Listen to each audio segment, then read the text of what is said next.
Bonjour à toutes et à tous et bienvenue dans ce nouvel édito politique. Cette semaine à l'Assemblée, on demande aux députés de s'exprimer et de prendre position sur les 4 grands thèmes qui structurent le grand débat.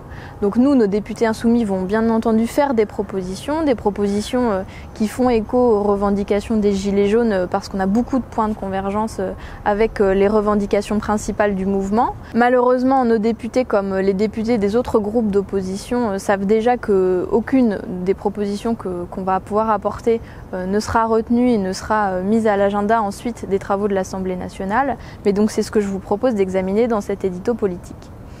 La première chose, c'est faire le bilan de qui a été écouté pendant ce grand débat. Est-ce que les revendications des Gilets jaunes ont pu être entendues par le président Macron en goguette dans tout le pays depuis 3 mois ? La réponse a priori c'est quand même non.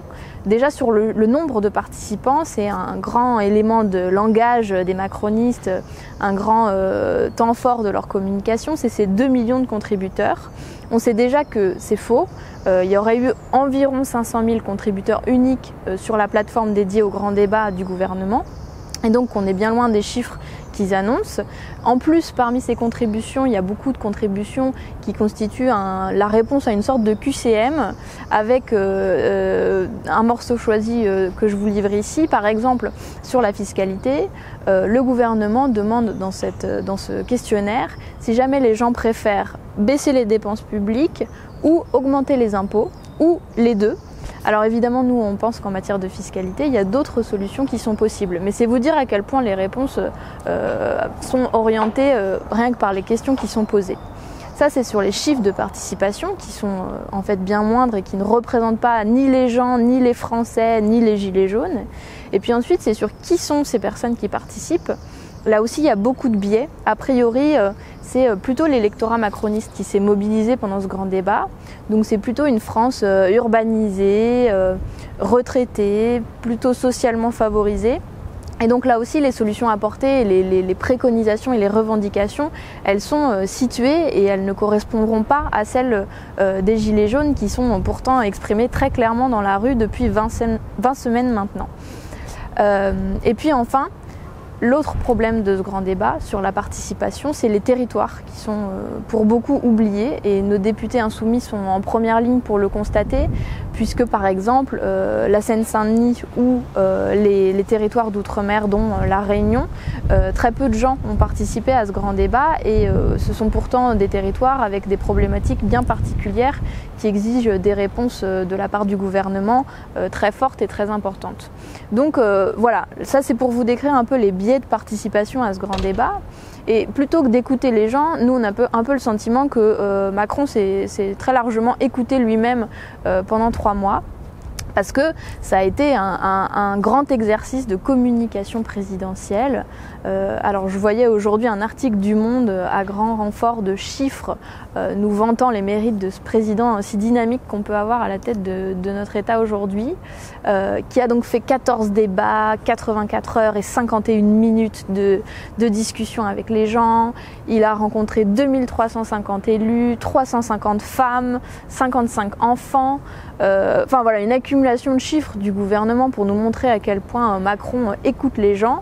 Le problème, c'est que les gens dans cet exercice-là, ce sont des chiffres et que Macron n'a toujours pas compris que tant qu'il méprisera ce que les gens ont vraiment à lui dire, la mobilisation continuera et les Gilets jaunes n'auront pas le sentiment d'avoir été écoutés pendant ce grand débat. Ensuite, sur les solutions, évidemment, le premier biais sur les solutions qui seront présentées la semaine prochaine, c'est qui est-ce qu'on a écouté, et ça, je viens donc de vous en parler. Le deuxième biais, c'est quelle solution le gouvernement est prêt à entendre et est prêt à quel point il est prêt à changer un peu sa feuille de route qui est mise en place depuis le début du mandat de Macron. De notre point de vue, du point de vue d'un groupe de l'opposition, on a très peu d'espoir. Alors, on va présenter nos revendications sur les 4 thèmes, donc sur la transition écologique, évidemment, la règle verte et ses déclinaisons opérationnelles. Sur la question démocratique, on va reporter le RIC qu'on avait déjà porté pendant notre niche parlementaire. Sur la question de la fiscalité, on va évidemment plaider pour une fiscalité plus juste et notamment le rétablissement de l'ISF qui nous semble être la première mesure à mettre en place. Mais on sait comment a été préparée cette semaine à l'Assemblée nationale et autant vous dire qu'a priori pas grand-chose ne devrait changer.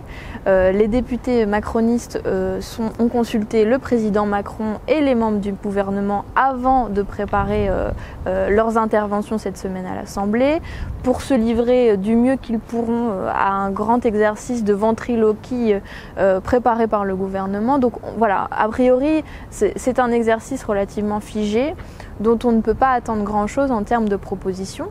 Ce que ça donne concrètement au niveau législatif dans notre quotidien de travail, nous à l'Assemblée, c'est deux choses. Depuis 3 mois, ce grand débat, concrètement, on se dit c'est le grand débat, les lois qui sont proposées en ce moment, elles vont être légèrement infléchies pour répondre aux mobilisations actuelles, pour envoyer des signaux et montrer qu'on entend les revendications des gens. Alors je vous donne 2 exemples de lois qu'on traite depuis 3 mois. C'est premièrement la loi anti-casseurs, qui a complètement restreint le droit et la liberté de manifester, donc déjà un mauvais signal. La deuxième loi, le deuxième exemple, c'est la loi Blanquer que je vous décrivais dans un précédent édito, qui là aussi va faire plus de répression, plus de contrôle, cette fois-ci de la communauté éducative. Donc voilà, les lois qui sont présentées depuis 3 mois, elles sont pas très esprit grand débat et écoute des revendications des gens. La deuxième chose, c'est qu'est-ce qui au niveau législatif va pouvoir être fait dans les mois à venir. Si on prend seulement la question du pouvoir d'achat, les choses sont déjà très contraintes. Je prends 3 exemples pour vous montrer. Revenir sur la hausse de la CSG, les macronistes s'y refusent parce que ce serait un désaveu de leur propre politique. Revenir sur l'ISF, réinstaurer l'ISF, c'est pas possible parce que il n'est pas possible de contrarier les riches dans ce pays. Le troisième exemple, c'est évidemment instaurer une TVA zéro sur les produits de première nécessité, qui est une demande des Gilets jaunes. Et là, c'est impossible parce que ça contrarierait l'Union européenne. Bref, vous voyez, dans le monde macroniste, les propositions qui peuvent être écoutées sont quand même très restreintes. Et donc on a peu d'illusions sur ce que va pouvoir donner cette semaine de débat à l'Assemblée sur ce qui sera proposé la semaine prochaine. Cela dit, on restera évidemment attentif. On en saura plus lundi 8 avril. Je vous en reparlerai sans doute dans un prochain édito. En attendant, n'hésitez pas à partager cette vidéo et à vous abonner à la page Facebook de Canal Phi pour voir les prochains éditos politiques.